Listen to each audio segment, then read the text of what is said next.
Hello everyone. The title of the session today is Critical Appraisal.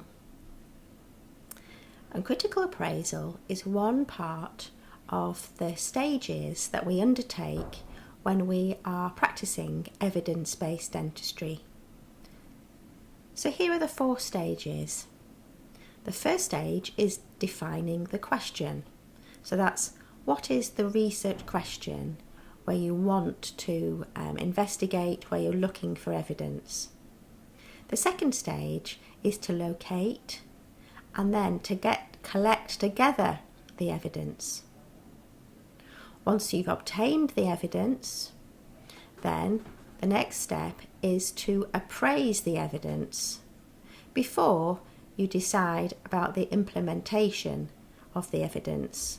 That is, whether you will make changes to your clinical or public health practice as a result of what you've found. So today we're going to focus on appraising the evidence. So what is critical appraisal? Well, critical appraisal is important because we need to establish whether the evidence on which we are going to change our practice is sound. Critical appraisal is important because it helps us handle the volume of evidence, the sheer volume of evidence that is thrown at us every day.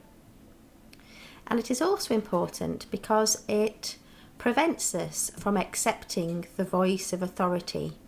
That means it stops us from just looking at research papers or at reports and taking them on face value, and makes us think a bit more about the quality of the evidence and how sure we are that any changes we make to our clinical practice or public health practice are going to be changes that are supported by evidence from research.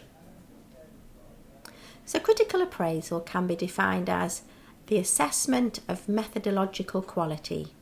So that's the quality with which the research study was undertaken. So what I'm going to do in today's session is I'm going to just give an overview of the methods of appraising the literature.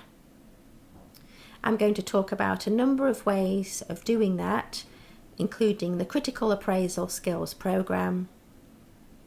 I'm going to show you how to use the Critical Appraisal Skill Programme checklist, and going to prepare you for future teaching that you will have on critical appraisal.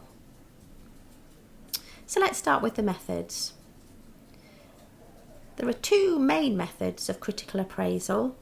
One is informal appraisal and one is more formal. So the way that we undertake critical appraisal informally is really just based on what you already know yourself about the different study designs. It's based on what you know yourself makes a good quality study. So you need to know, for example, what makes a good quality systematic review, what makes a good quality randomized controlled trial, what makes a good quality cohort study or cross-sectional study. And then when you're doing informal critical appraisal, you take that knowledge of the different study designs and then you read through a paper. You would make notes yourself on what you think are aspects of good quality in the paper and aspects of poor quality.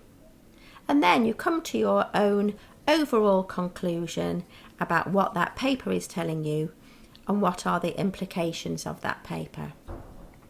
So once you become familiar with the different types of study design, and once you become familiar with critical appraisal, the most common way you will use then is to just appraise research informally.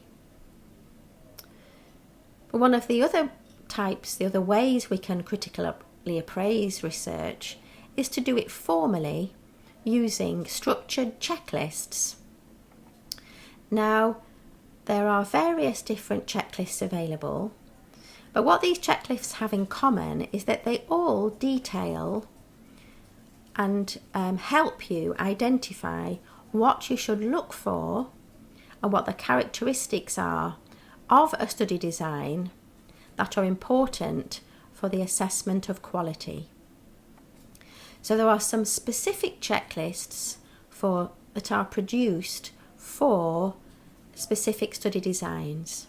So for example, there is a consort checklist, which is a specific checklist of items that would guide you through the appraisal of a randomized controlled trial and give you details about exactly what characteristics of the trial you should look for to tell you whether that trial was reported well.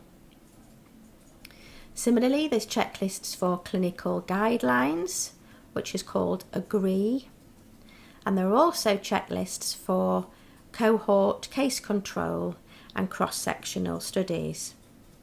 And the advantage of using these specific checklists are that they are very detailed and they are produced by researchers who are very familiar with those specific study designs. So you may want to, when you're carrying out a critical appraisal, obtain the structured checklist for the type of study that you are reading a paper of and use the specific checklist, or you may prefer to use a checklist that's produced by the Critical Appraisal Skills Programme, which is a group of NHS and public health academics and practitioners who have got together to produce checklists for many different study designs. And these checklists are a little more simple than the specific checklists, and they are produced specifically for practitioners rather than for more academic interests. So the Critical Appraisal Skills Programme website contains a list of the checklists that you can download, and you'll see from the slide that there are different checklists available for different types of study design. So if you go to the website, you will see the full list, and you just click on the link and that will take you straight to a PDF of the checklist. And those checklists are updated regularly and are very easy to use. So using CASP tools, the process that you go through is then to firstly read the paper yourself. You then decide on the study design that the paper is describing. You choose the CASP tool from the website that's relevant to the type of study, and then you work through your research paper and then you answer the CASP questions. And at the end of that, you will come up with an overall conclusion about whether you need to, how much emphasis or how much changes you should make to your clinical practice as a result of the findings from the paper.